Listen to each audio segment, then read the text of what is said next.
Hi everyone, thanks for joining this edition of Local 2202 Education Series. And in this edition, we're going to be going into a little more detail about our monthly meetings and the order of business.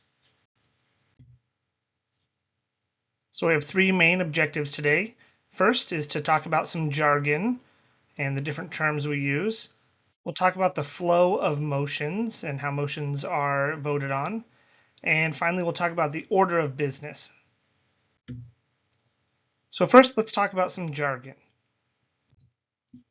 Some words or terms you may hear are things like chair. This is the person presiding over the meeting, generally the president, but it may be another individual if the president is unavailable. Minutes, these are notes and summaries from previous meetings. And e-board, these are members of the executive board, including the president, vice president, recording secretary, secretary-treasurer, and the trustees.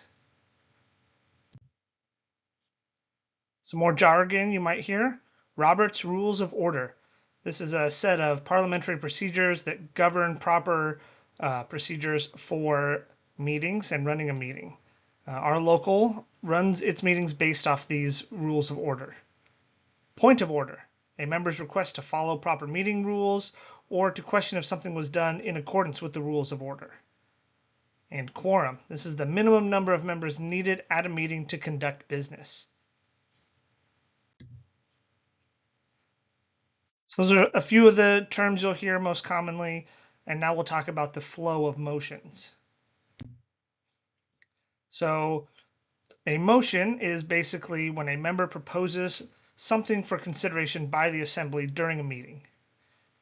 So after a motion is made, another separate member must second the motion in order for the membership to consider it. After a motion has been seconded, there will be an opportunity for any member in attendance to ask questions or give their position on a motion. Amendment. This doesn't happen as often, but an amendment can occur during the discussion phase with membership approval. This allows members to refine proposals before making final decisions, fostering some collaborative discussion or changes to the original motion. Vote. After the discussion phase, a vote will be called. Members in attendance will vote verbally, saying aye if they are in favor of, or nay if they are against. The chair of the meeting will announce if this passes.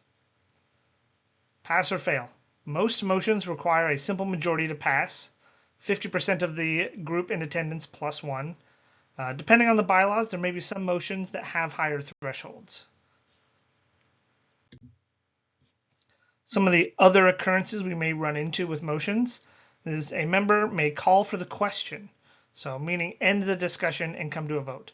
The chair may accept this and move to vote as long as both sides, the for and against, of the motion have been heard during the discussion phase. Out of order. A point is out of order if a member raises this concern and believes that the rules or procedures of the meeting are being violated. This ensures adherence to procedures and maintaining order and fairness during the meeting. A motion to postpone. Again, this doesn't happen very often, but this follows the same procedures as any other motion. But if a motion is postponed, it will become unfinished business and will be discussed at a specified date at a future meeting. Now let's talk about the order of business during the meeting. Our standard meeting has about 17 different topics or pieces of information that need to be covered, and we are going to review each of these. So first is the call to order and pledge to the flag. The chair of the meeting will officially call the meeting to order, read a land acknowledgement, the code of conduct, and lead the assembly in the Pledge of Allegiance. Next will be the roll call, which is performed by the recording secretary. They will call roll of all officers and note any absences. New applications. The secretary-treasurer will announce if we have any applications for new members, reinstatements, or withdrawals. We receive this information from the district, which is the next layer of the union, and so we rely on them to provide us with any applications for new members.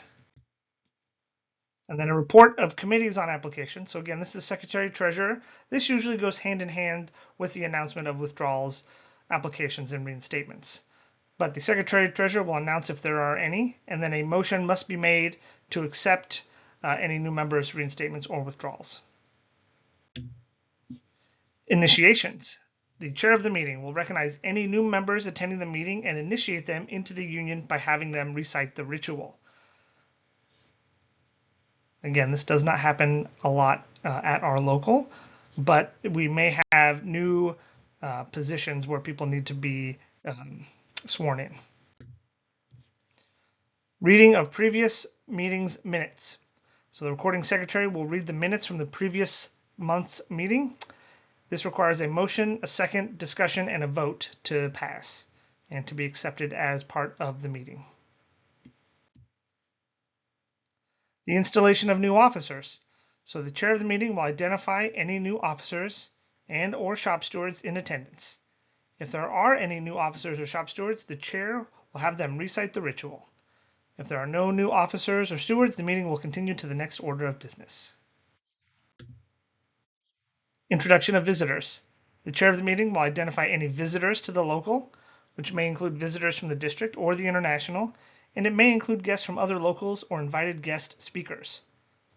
At the conclusion of any guest speakers, all non-members must leave the meeting room. The financial officer's report. The Secretary-Treasurer will read the financial report including total balances of accounts, money spent, and income received. This also requires a motion and a second to accept, followed by a discussion and vote. Bills and communications for the Assembly.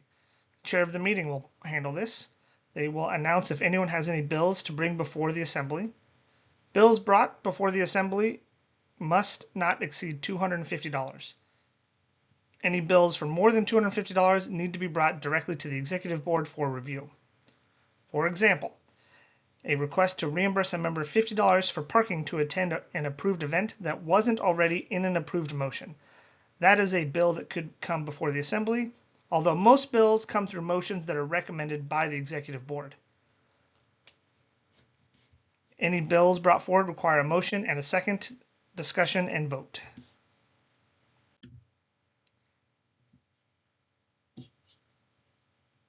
Communications. Chair of the meeting will review any communications that are sent to the local, including regular mail, and communications sent to the local will be available for members in attendance to review at the conclusion of the meeting. Committee reports. The committee chairs will individually be called upon to give reports of their committees. We generally start with the general chairs and district reports, then shop committee and chief stewards, followed by the other committees at the local. Good and welfare. The chair of the meeting will ask if any members in attendance have anything they need to share for good and welfare. This is the opportunity for anyone in attendance to communicate anything that would be beneficial for the membership or local executive board to know. This is informational only. No motions may be made during good and welfare. Unfinished business. The chair of the meeting will review any unfinished business that is to be addressed. If there is any unfinished business, it will require a motion, a second, and a vote to reopen. Our local rarely has unfinished business from month to month. New business. The chair of the meeting will announce recommendations from the executive board. All recommendations require a motion, second, discussion, and vote. And then during discussion, members may ask any questions about the recommendation, including any questions about associated costs. The report of sick or disabled members. So the chair of the meeting will announce the names of any members who may be experiencing serious illness or accidents. This is informational only, but members may provide well wishes or cards for the affected individuals. Report of members out of work or vacant positions. So this is again the chair of the meeting. They will announce the names of any members who are currently out of work due to furlough. If we are in a period of furlough or layoffs, the chair of the meeting would announce any openings at related IAM represented facilities. Finally, adjourn. The chair of the meeting will announce the need for a motion to adjourn. It does require a motion, a second, discussion, and vote. Once adjourned, the official business has concluded for the monthly meeting, and the meeting is over. We covered 3 topics. We talked about jargon, the flow of motions, and the order of business. So hopefully you feel a little more comfortable in each of those. Thank you for participating in this edition of the Local 2202 Education Series, and we look forward to seeing you next time.